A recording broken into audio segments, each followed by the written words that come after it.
Abre cualquier red social. Lee los carteles de las oficinas de recursos humanos. Escucha el último podcast de moda. El mensaje es unánime, casi religioso. Busca ser feliz. Sonríe. Disfruta el proceso. Nos han vendido la idea de que la felicidad no es una emoción pasajera, sino una obligación. Una especie de habilidad que, si no estás dominando en este preciso momento, significa que estás fallando como proyecto de ser humano.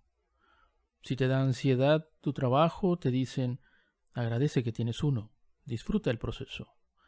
Si estás cansado, te dicen, la actitud lo es todo. Pero detrás de esta fachada de positividad absoluta se esconde una paradoja psicológica muy peligrosa. Al obligarte a estar bien todo el tiempo, estás logrando exactamente lo contrario. Te estás volviendo más ansioso y más profundamente infeliz. En la psicología cognitiva existe un concepto llamado la cinta de correr hedónica. Es la tendencia humana a regresar rápidamente a un nivel de felicidad relativamente estable, sin importar los eventos positivos o negativos que nos ocurran. Cuando el sistema te exige que operes en un estado de euforia o de constante motivación, le estás pidiendo a tu biología algo imposible. Tu cerebro no está diseñado para estar feliz de forma sostenida. Evolutivamente, la felicidad es solo una recompensa química breve para que repitas conductas útiles, como comer o reproducirte. No es un estado permanente. ¿Qué pasa en tu cerebro cuando te sientes triste o frustrado, pero te obligas a reprimirlo porque tienes que ser positivo? La neurociencia demuestra que intentar suprimir una emoción negativa no la hace desaparecer. Al contrario, activa e hiperestimula la amígdala, el centro del miedo y la alerta en tu cerebro. Es el efecto rebote. Reprimir la tristeza porque no encaja en tu agenda de disfrutar el proceso satura tu sistema nervioso. La emoción se queda atrapada. Acumula una tensión cognitiva inconsciente que tarde o temprano estalla en forma de crisis de ansiedad o agotamiento absoluto. Pero esto no es solo un problema de diseño biológico, es un fenómeno social. Vivimos en la era del hiperconsumo y la felicidad se ha convertido en el producto estrella. Si estás triste, el mercado no te ofrece espacio para tu tristeza, te ofrece algún producto para erradicarla. Compramos libros de autoayuda que prometen felicidad en 5 pasos. Pagamos membresías, consumimos contenido empaquetado. La sociología crítica advierte que al transformar la felicidad en una mercancía, se ha privatizado la culpa. Si el sistema te da todas las herramientas para ser feliz y aún así te sientes miserable, un martes por la tarde, la conclusión del entorno es brutal. El problema eres tú. Es tu mentalidad. No te estás esforzando lo suficiente. La positividad tóxica anula las causas reales de nuestro malestar, el aislamiento, el estrés, y la reduce a una simple falta de actitud.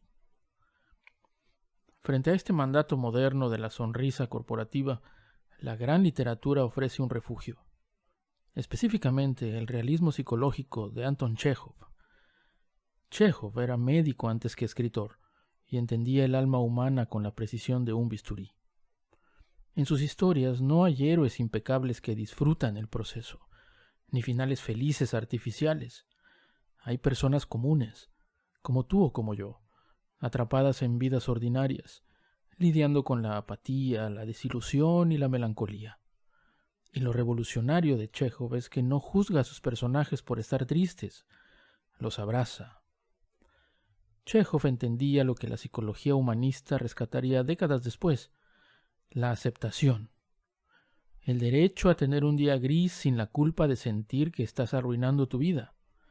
La melancolía no es una enfermedad que requiere una cura inmediata. A veces es solo la respuesta lógica de un cerebro sensible ante un mundo imperfecto.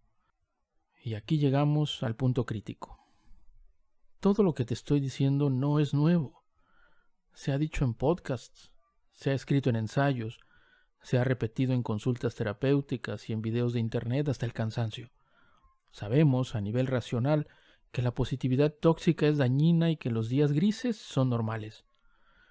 Lo sabemos, pero ¿por qué no podemos procesarlo?